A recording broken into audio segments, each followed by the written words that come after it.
Quando o diretor me chamou ao gabinete e anunciou que eu tinha de mudar ou sair da escola para sempre, senti o chão desaparecer debaixo dos pés. Mas foi o professor Rafael quem entrou pela porta, com a voz firme e os olhos cheios de determinação, e disse que não permitiria que eu fosse embora, mudando o rumo de toda a minha vida naquele instante. O gabinete cheirava a papel velho e café frio. O diretor, um homem de 50 anos com bigode grisalho, cruzava os braços sobre a mesa de madeira escura enquanto meu pai, sentado ao lado, olhava para o chão como se eu fosse uma vergonha que ele não conseguia encarar. André, tu foste visto no parque com aquele rapaz. Isto não é comportamento aceitável num colégio como o nosso. Ou procuras ajuda para corrigir isso, ou terás de sair. As palavras dele caíam como pedras no meu peito. Eu tinha 18 anos, estava no último ano na escola secundária de São João, em Lisboa, e tudo o que queria era acabar o curso sem dramas. Mas o beijo que dei a Miguel, um colega do curso de artes, no banco escondido do jardim, tinha sido visto por um professor substituto. Agora, o rumor corria pelos corredores como fogo em palha seca. O meu pai, um engenheiro conservador que vinha de uma família do Alentejo, levantou a cabeça finalmente. Em casa já falámos disto, André. Vamos marcar uma consulta com o psicólogo que o padre recomendou. Não é normal, filho. Tu vais mudar. A minha mãe não estava ali, mas eu sabia que ela chorava em casa, rezando para que eu voltasse ao normal. Eu queria gritar que não era uma escolha, que eu sempre soube quem era desde os 12 anos, quando senti o primeiro arrepio ao ver o capitão da equipa de futebol no duche depois do treino. Mas as palavras ficaram presas na garganta. O diretor já preparava os papéis de transferência quando a porta se abriu. Professor Rafael Santos, o meu professor de literatura portuguesa, entrou sem bater. Tinha 35 anos, cabelo castanho ondulado ligeiramente grisalho nas têmporas, olhos castanhos profundos que pareciam ler a alma de qualquer aluno. Toda a escola o respeitava, era o único que conseguia fazer os rapazes mais rebeldes lerem Camões sem resmungar. Desculpe interromper, diretor, mas ouvi o que se passa. André não pode ser expulso por causa disto. Portugal tem leis contra a discriminação. Eu próprio me responsabilizo por ele. Vai ficar e vai acabar o ano. O silêncio que se seguiu foi tão pesado que se ouvia o tic-tac do relógio antigo na parede. O meu pai corou de raiva. Quem é o senhor para decidir sobre o meu filho? Rafael não recuou. Sou o professor dele e vejo o potencial que tem. Se o expulsarem por causa da orientação sexual, estaremos a violar tudo o que este país conquistou nos últimos anos. Deixe-o ficar. Eu ajudo a lidar com as pressões. O diretor hesitou. Conhecia Rafael há anos e sabia que ele nunca pedia favores em vão. Depois de um telefonema rápido para o conselho escolar, concordou, com uma condição. Eu teria de frequentar sessões semanais com o orientador e manter o comportamento adequado. O meu pai saiu batendo a porta, mas eu fiquei ali, paralisado, olhando para Rafael como se ele fosse um anjo caído do céu. Por que fez isto? Perguntei baixinho quando saímos para o corredor. Ele sorriu de lado, um sorriso cansado mas genuíno. Porque eu vejo em ti o rapaz que eu fui um dia. Agora vai para casa e respira. Amanhã falamos.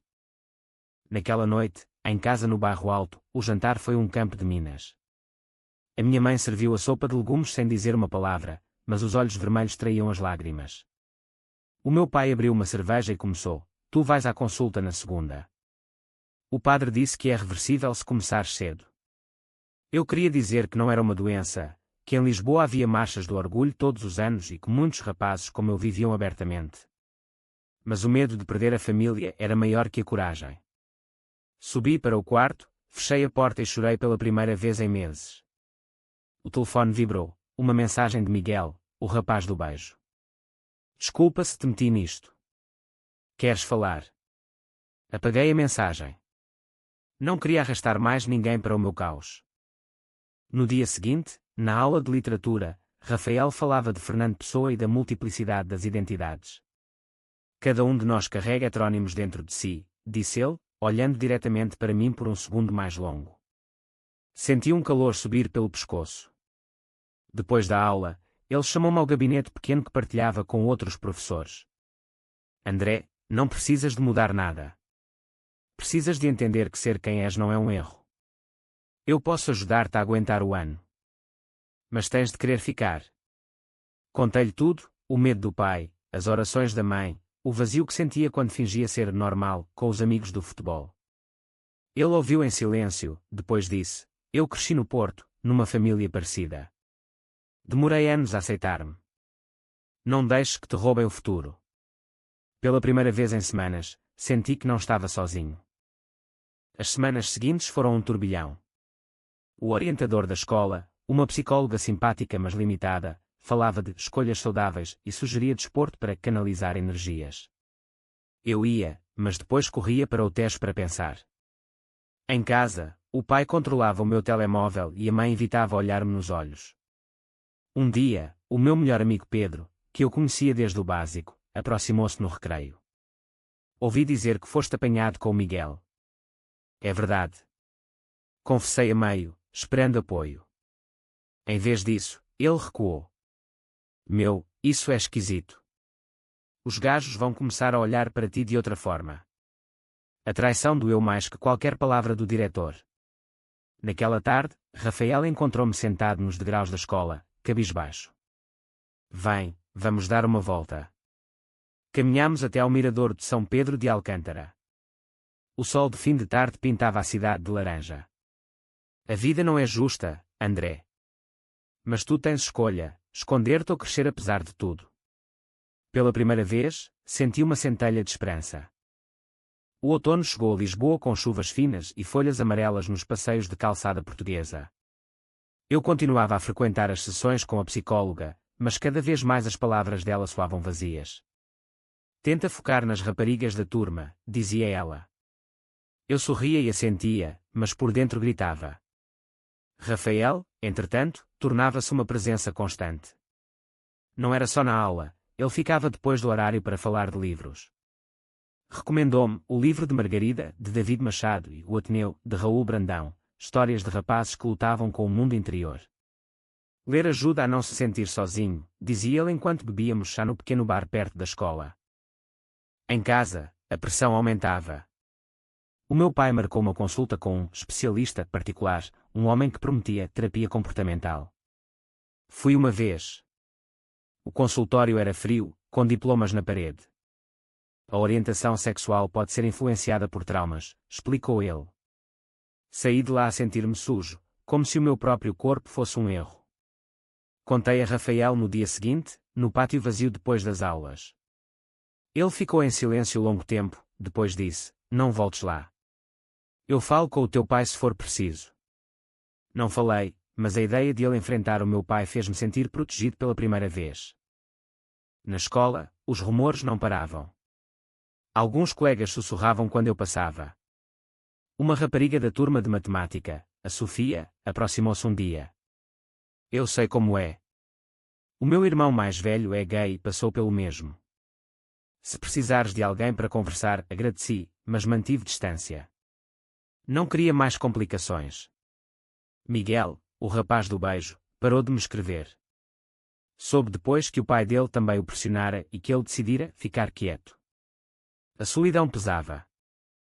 Uma sexta-feira à noite, depois de uma discussão feia em casa onde o meu pai gritou que eu estava a destruir a família, saí de casa sem dizer nada. Caminhei até ao cais do Sodré, sentei-me num banco a olhar para o rio escuro. O telefone tocou. Rafael. O teu pai ligou-me preocupado. Onde estás? Não sei como ele tinha o meu número, mas naquele momento não importava. No cais. Ele apareceu meia hora depois, de casaco de lã e lenço ao pescoço.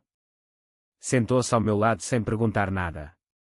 Ficámos em silêncio a ver os ferris passarem. Depois ele falou baixinho: eu tive um namorado na universidade. Chamava-se Tiago. Quando a família descobriu, ele escolheu o silêncio. Eu escolhi fugir para Lisboa. Demorei anos a perdoar-me por não ter lutado mais. Foi a primeira vez que ele revelou algo pessoal. Senti o coração apertar. E agora? Perguntei. Agora ajudo rapazes como tu para que não tenham de fugir. Voltámos para casa juntos. O meu pai abriu a porta com cara de poucos amigos, mas Rafael falou com calma: o André precisa de espaço para respirar. Expulsá-lo da escola só piora tudo. O meu pai resmungou, mas deixou-me entrar. Naquela noite, deitado na cama, pensei em Rafael. Não era só gratidão. Havia algo mais, uma conexão que eu não sabia nomear. No dia seguinte, na aula, os nossos olhares cruzaram-se mais vezes. Ele sorriu de forma quase imperceptível e eu senti um calor estranho no peito. O fim de semana trouxe uma pequena vitória. A minha mãe, em segredo, disse-me: "Eu não entendo, filho, mas não quero perder-te." Foi pouco, mas suficiente para me dar força. Na segunda, Rafael propôs um projeto extra: escrever um ensaio sobre identidade em pessoa. "Usa as tuas palavras verdadeiras", pediu ele. Escrevi sobre heterónimos e máscaras, e no final, sem pensar, acrescentei uma frase sobre o medo de ser visto. Quando lhe entreguei, ele leu em silêncio e depois disse: "Isto é corajoso. Guarda-o bem." Mas a paz durou pouco. Pedro, o antigo amigo, começou a evitar-me abertamente. Um dia, no vestiário depois do treino de basquete, ouviu dizer a outro colega: "O André agora anda com o professor." Estranho, não? O boato espalhou-se como vírus. Senti-me traído outra vez. Rafael soube e chamou-me ao gabinete. "Ignora. Eles projetam os próprios medos." Mas eu via a preocupação nos olhos dele. Pela primeira vez, percebi que ele também arriscava. Se os rumores chegassem ao diretor, ele podia ter problemas. Mesmo assim, continuou a apoiar-me. O outono transformou-se em inverno.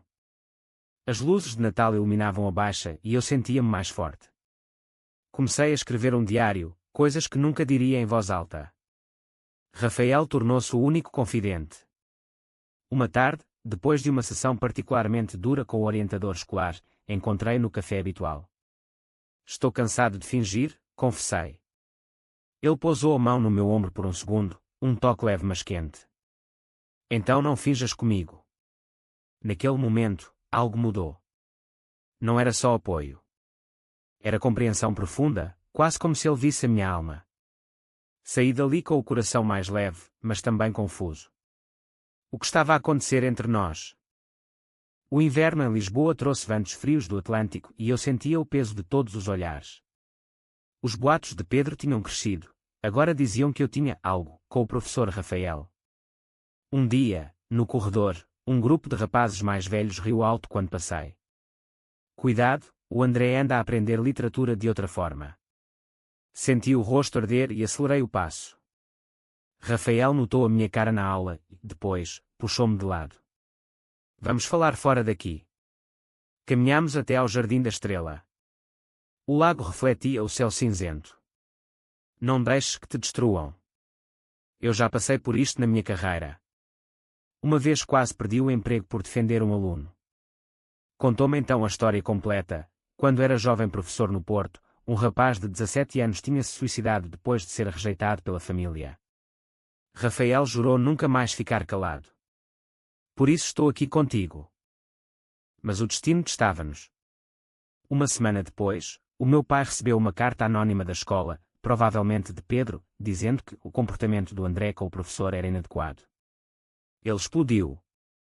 "Tu vais mudar de escola. E esse professor vai ouvir-me." A minha mãe tentou acalmar, mas eu vi o medo nos olhos dela. Fugi outra vez, desta vez para a casa de uma tia em Sintra. Lá, entre as montanhas verdes e o ar frio, escrevi uma carta a Rafael: "Talvez seja melhor eu ir embora. Não quero destruir a sua vida também." Ele apareceu no dia seguinte, de carro, com o rosto marcado pela preocupação. "Não te atrevas a desistir agora." Sentámo-nos num banco do Palácio de Monserrate, rodeados de árvores antigas. Ele leu a minha carta em silêncio. Depois disse: "Eu também tenho medo, André. Medo de perder o emprego, medo de que as pessoas pensem mal. Mas o medo maior é ver-te desistir de ti mesmo." Falámos durante horas. Ele contou que tinha tido um relacionamento sério aos 25 anos, mas terminara porque o parceiro não aguentava o secretismo. "Tu mereces viver abertamente." Pela primeira vez, senti que ele não era só professor. Era alguém que entendia cada dor minha como se fosse sua. Voltámos juntos a Lisboa. O meu pai, surpreendentemente, aceitou falar com Rafael numa reunião. O professor explicou, com calma e dados, que a terapia de conversão era proibida em Portugal desde 2018 e que a minha permanência na escola era um direito. O meu pai, contra a vontade, recuou. Só até ao fim do ano. Foi uma pequena vitória, mas custou caro. Pedro, ao saber que eu ficava, parou de falar comigo completamente. A traição do meu melhor amigo doía como uma ferida aberta. Na escola, as coisas pioraram antes de melhorar. O diretor chamou Rafael para uma conversa privada. Cuidado com a proximidade, professor. Há rumores. Rafael defendeu-se com dignidade, mas saiu abalado. Encontrámo-nos depois no café. Eles não podem provar nada porque não há nada para provar, disse ele. Mas eu vi a tensão nos seus ombros. Naquela noite, sozinho no quarto, reli o diário e percebi que os meus sentimentos por Rafael já não eram só gratidão. Era algo mais profundo, uma atração misturada com admiração que me assustava e alegrava ao mesmo tempo. A primavera chegou com flores nos jacarandás. Comecei a abrir-me mais. Falei com a Sofia sobre o irmão gay dela e senti alívio. Até escrevi uma carta ao Miguel, pedindo desculpa pelo silêncio. Ele respondeu: também estou a lutar. Obrigado por não me esqueceres. Pequenos passos. Rafael continuava a guiar-me. Propôs que eu apresentasse o meu ensaio sobre pessoa na aula aberta. Mostra quem és sem medo.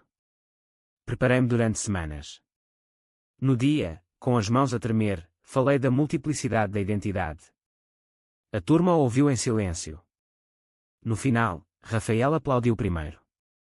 Excelente, André. O olhar dele dizia tudo. Mas o conflito interno crescia. Uma noite, depois de uma discussão com o pai sobre o futuro, ele queria que eu fosse engenheiro como ele. Desabafei com Rafael por mensagem. Às vezes penso que seria mais fácil se eu mudasse mesmo. A resposta veio rápida: nunca. Tu és perfeito como és. Aquelas palavras ficaram comigo dias. Comecei a sonhar com um futuro onde não tivesse de esconder nada. Mas o medo de perder Rafael, se os rumores continuassem, pesava. Ele arriscava tudo por mim. Seria justo. O clímax aproximava-se. O conselho escolar marcou uma reunião final para decidir se eu continuaria ou não. O meu pai ameaçou não comparecer. Rafael preparou documentos, testemunhos de outros professores. Eu, pela primeira vez, decidi falar também. Vou dizer a verdade, disse-lhe. Ele sorriu com orgulho. Então vamos juntos. Naquela primavera, senti que estava a crescer. O rapaz assustado que quase saiu da escola transformava-se em alguém que lutava por si mesmo. E Rafael, com a sua presença constante, era a âncora que me mantinha firme. A reunião do conselho escolar foi marcada para uma terça-feira chuvosa de maio. O auditório da escola cheirava a madeira polida e nervos. O diretor presidia, flanqueado por 2 conselheiros. O meu pai sentou-se na primeira fila, de braços cruzados. A minha mãe ficou em casa, incapaz de enfrentar. Rafael estava ao meu lado, de fato escuro, calmo como sempre. Eu tinha preparado um discurso curto, mas o coração batia tão forte que quase desisti. O diretor começou: o caso do aluno André Silva levanta questões de disciplina e imagem da escola. Citou o incidente do beijo e os rumores. Depois deu a palavra ao meu pai. O meu filho precisa de disciplina. Esta escola não está a ajudar. As palavras dele cortaram-me. Quando chegou a minha vez, levantei-me. Eu não escolhi ser gay. Nasci assim. Pedir-me para mudar é como pedir para deixar de respirar. O professor Rafael mostrou-me que posso ser eu mesmo e ainda assim ser um bom aluno. A sala ficou em silêncio. Rafael falou depois, com voz firme: expulsá-lo seria discriminação. Tenho testemunhos e leis do lado dele. Apresentou documentos da ILGA Portugal e estatísticas de suicídio entre jovens LGBT. O diretor hesitou. No final, depois de 2 horas de discussão, decidiram: eu ficaria até ao fim do ano, com um plano de acompanhamento positivo. O meu pai saiu sem falar comigo. Rafael e eu ficámos sozinhos no corredor. Tu foste incrível, disse ele. O orgulho nos olhos dele aqueceu-me mais que qualquer palavra. Naquela noite, caminhámos até ao terreiro do Paço. O rio brilhava sob as luzes. Obrigado por tudo, murmurei. Ele parou e olhou-me diretamente. Não foi só por ti. Foi por mim também. Ver-te crescer deu-me coragem para aceitar coisas que eu próprio escondia. Pela primeira vez, falámos abertamente sobre nós. Ele confessou que sentia uma ligação especial desde o primeiro dia. Não é apropriado, eu sei. Sou teu professor. Eu respondi, mas é real. Não nos tocamos, não foi preciso. A compreensão mútua era suficiente. Voltámos para casa com o coração mais leve. Os dias seguintes foram de transformação. O meu pai, depois da reunião, começou a falar menos. A mãe convidou-me para um café e disse: estou a tentar entender, filho. Pequenos milagres. Na escola, os rumores diminuíram, alguns colegas até me apoiaram. Pedro pediu desculpa um dia, envergonhado, fui cobarde. Aceitei, mas a amizade nunca mais foi a mesma. Rafael e eu continuámos os encontros depois das aulas, sempre respeitosos. Falávamos de futuro, eu queria estudar literatura na Universidade de Lisboa, ele planeava escrever um livro sobre educação inclusiva. Uma tarde, no Parque Eduardo VII, ele disse: quando acabares o ano, as coisas podem ser diferentes. Entendi o que queria dizer. A esperança de um futuro juntos, sem segredos, encheu-me de força. O fim do ano aproximava-se. Preparei os exames com determinação. Rafael ajudava-me a estudar, mas também me ensinava a acreditar em mim. Uma noite, em casa, escrevi no diário: encontrei alguém que me vê inteiro. O crescimento era real. O rapaz que quase fugiu tornava-se homem. O dia da formatura chegou quente e luminoso. O pátio da escola secundária de São João encheu-se de famílias e risos. Eu, de toga preta, recebi o diploma com o coração cheio. O meu pai aplaudiu de longe, a mãe chorava de orgulho. Rafael estava na fila dos professores, sorrindo discretamente. Depois da cerimónia, encontrámo-nos no jardim. Parabéns, André. Conseguiste. O abraço foi breve mas carregado de significado. Nas semanas seguintes, tudo mudou. Entrei na universidade. O meu pai, finalmente, disse: estou orgulhoso do homem que te tornaste. A mãe aceitou que eu era gay. Rafael deixou a escola para escrever o livro e começou a dar palestras sobre inclusão. Encontrávamo-nos em Lisboa, agora como iguais. Um passeio no Chiado, um café no Rossio. Os sentimentos tornaram-se claros, era amor, puro e profundo. Não precisávamos de palavras grandiosas, bastava estarmos juntos. Uma noite, no Mirador da Graça, olhando a cidade iluminada, ele disse: tu salvaste-me tanto quanto eu te salvei. Eu sorri. Ficámos os dois. O futuro abria-se, viagens, estudos, uma vida honesta. A jornada tinha sido dura, pressões familiares, traições, crises internas, mas cada escolha me tornara mais forte. A história não acabou ali. Continuou em pequenas vitórias diárias, em conversas profundas, em silêncios compreensivos. Dois homens que se amavam, em Portugal, num mundo ainda imperfeito mas cheio de esperança. É verdade que só a pressão externa nos força a mudar, ou será que a verdadeira transformação vem sempre de dentro? Verdadeiro ou falso?